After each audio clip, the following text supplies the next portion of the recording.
Paz do Senhor, povo de Deus, sejam todos bem-vindos. Estamos começando mais uma escola bíblica e a proposta é comentar a carta de Judas, o penúltimo livro da Bíblia Sagrada.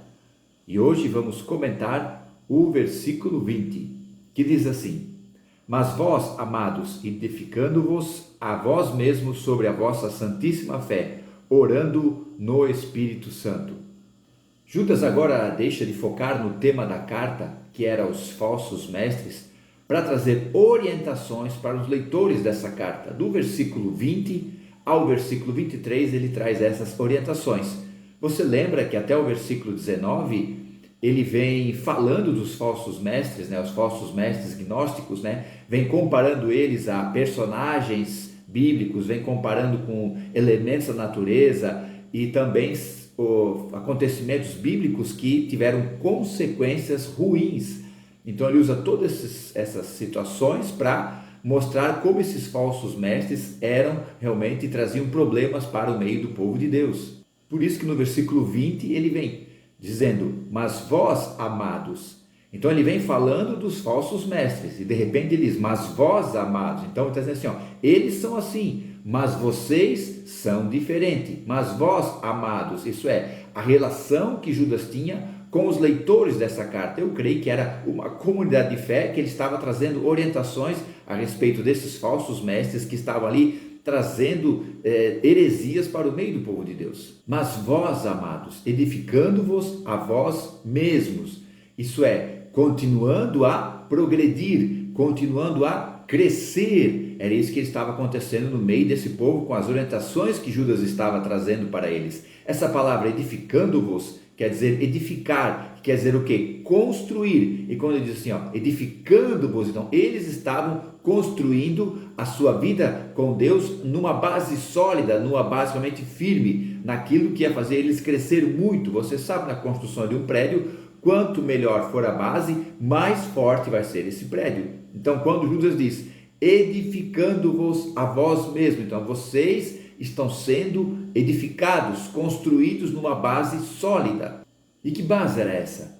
Edificando-vos a vós mesmos sobre a vossa santíssima fé. Então a base que eles estavam tendo era a fé deles. A fé, qual fé? A fé no credo apostólico, aquilo que os apóstolos, os seguidores de Jesus trouxeram para o mundo, a fé no Senhor Jesus Cristo. Jesus é o mesmo ontem, hoje, eternamente. Quem crer e for batizado será salvo, quem não crer será condenado. É o Evangelho do Senhor Jesus. As pessoas entendem esse Evangelho, entendem quem são, se arrependem dos seus pecados e sabem que são perdoadas pelo amor de Deus, pela misericórdia de Deus. Entendem que Jesus é o Salvador.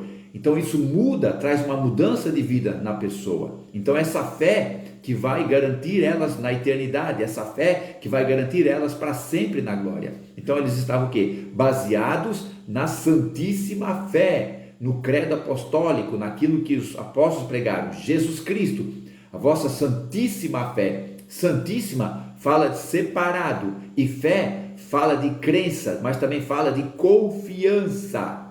Então, como esse santíssima fala de separação, de ser separado, pela fé você se separa deste mundo. Você está nesse mundo, mas não é desse mundo. Como Paulo diz, nós somos peregrinos e forasteiros nesse mundo. E essa fé vai fazer nós caminharmos nessa terra. Nós não vivemos por vista, nós vivemos por fé. E essa santíssima fé vai transformando você dia após dia, assim como transformava essa comunidade de fé. Dia após dia você vai sendo transformado. Mas transformado de quê? Qual é o nosso alvo? O nosso alvo é Cristo. Então a nossa transformação é ficar cada vez mais parecidos com Cristo. Vamos ser exatamente igual a Ele? Não. Aqui nessa terra não, nesse plano não. Mas o nosso alvo é Cristo. Por isso que Paulo fala em 1 Coríntios 11:1. Sede meus imitadores como eu sou de Cristo. Então o nosso alvo é Cristo. Assim como Cristo foi, nós vamos procurando ser igual a Ele. A consumação total, a consumação final, que seremos igual a Ele, será na eternidade. Como João escreve na sua primeira carta.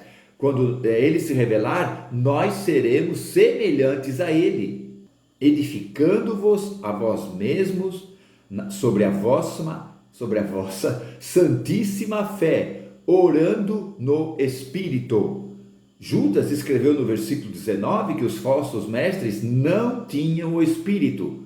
E se a sua tradução é João Ferreira de Almeida, a palavra Espírito está com letra maiúscula, que quer dizer o Espírito Santo. E aqui ele fala, orando no Espírito Santo. Por isso que é a comunhão perfeita com Deus, a comunhão íntima com Deus, a comunhão da busca de Deus. Jesus mesmo disse, Evangelho de João, capítulo 14, eu vou para o Pai, mas enviarei outro semelhante a mim, enviarei o Consolador, que estará convosco para sempre. Como eu já falei aqui, o cristianismo é a única religião do mundo que tem a doutrina, que tem o ensinamento, que tem Deus morando dentro de você. Que Deus é esse? O Espírito Santo. Então, orando no Espírito Santo, porque o Espírito Santo está dentro de nós. Nós conseguimos ter a comunhão com Deus Pai muito perfeita, comunhão com Deus Pai íntima. Por quê? Porque nós temos o Espírito Santo morando dentro de nós. Paulo fala 2 vezes numa carta, ele diz, não entristeceis o Espírito Santo. E em 1 Tessalonicenses ele diz, não extingais, não apagueis o Espírito. Está entendendo? Então, a maior vitória da igreja é o Espírito Santo. A maior bênção para o mundo é a salvação através de Jesus. E a maior bênção para a igreja é o Espírito Santo. Então, por isso que Judas escreve, orando no Espírito. Pode ser oração em língua estranha? Pode, mas é também aquela oração íntima, aquela busca, quando você entra no seu quarto, fecha a sua porta e ora o teu Pai que vê o secreto, e teu Pai que vê o secreto te recompensará. Está entendendo? Isso é maravilhoso. Só o cristianismo fornece isso para o ser humano. E essa palavra orando, a ideia é alguém falando baixinho no ouvido de outra pessoa, só para aquela pessoa escutar, para mais ninguém escutar, só ela. Vê o nível de intimidade que você pode chegar a Deus através da oração, falando, conversando, tendo intimidade com o Espírito Santo.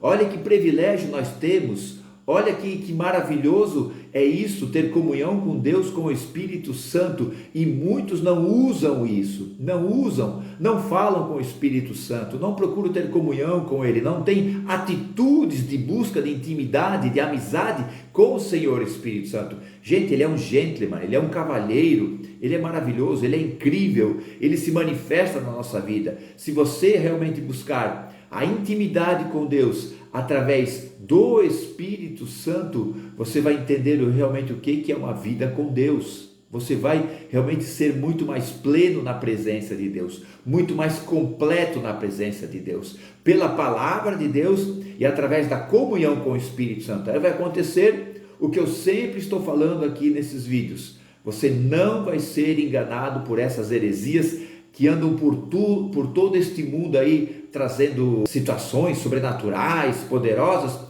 mas que não tem nada de Deus. Aí quando você tem a palavra de Deus e a tua intimidade com o Espírito Santo, você não é enganado por nenhuma heresia, por nenhum falso mestre. Amém? Muito obrigado por ter acompanhado essa aula.